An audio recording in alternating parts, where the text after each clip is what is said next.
உங்கள் தொழிலாளிகள், உங்கள் நிர்வாகத்தில் இருக்கிறவங்க, இவங்கெல்லாம் உங்களுடைய சொத்துக்கள்.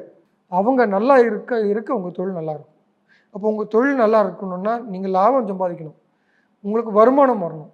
இந்த லாபம் வேற, வருமானம் வேற. இந்த வித்தியாசமே நிறைய பேருக்கு தெரிய மாட்டேங்குது, தொழில் பண்ணுறவங்களுக்கு. நீங்கள் ஒரு வேலைக்கு போயிருந்தா, அங்கே ஒரு 8 மணி நேரம் உழைச்சா, உங்களுக்கு ஒரு வருமானம் வரும் இல்லையா? அது உங்களுடைய வருமானம். அந்த மாதிரி உங்கள் தொழிலுக்கு, உங்கள் நேரத்தை நீங்கள் முதலீடு போடுறீங்க இல்லையா? அதுக்குன்னு ஒரு வருமானத்தை நீங்கள் எடுத்துடணும். சுய தொழில் பண்ணுறவங்களுக்கு பே யுவர் செல்ஃப் ஃபர்ஸ்ட். அப்போது 2ஆம் பாவகம் முதல்ல தெளிவாக இருக்கணும். அந்த பண நிர்வாகம் உங்கள் குடும்ப செலவுக்கு, உங்களை நிர்வாகம் பண்ணிக்கிறதுக்கு, நீங்கள் சக்ஸஸ்ஃபுல்லாக இருக்கிறதுக்கு, உங்களுடைய காரு, உங்கள் பயணம், இதெல்லாம் அது மேனேஜ் பண்ணிடணும். இது போக எல்லாருக்கும் கொடுத்தது போக, கடனெல்லாம் போக, மிச்சம் என்ன இருக்குதோ அது பேர் தான் லாபம். லாபம் வருஷத்துக்கு ஒரு தடவை எடுக்கிறது. மாதம் மாதம் எடுக்கிறது பேர் லாபம் கிடையாது.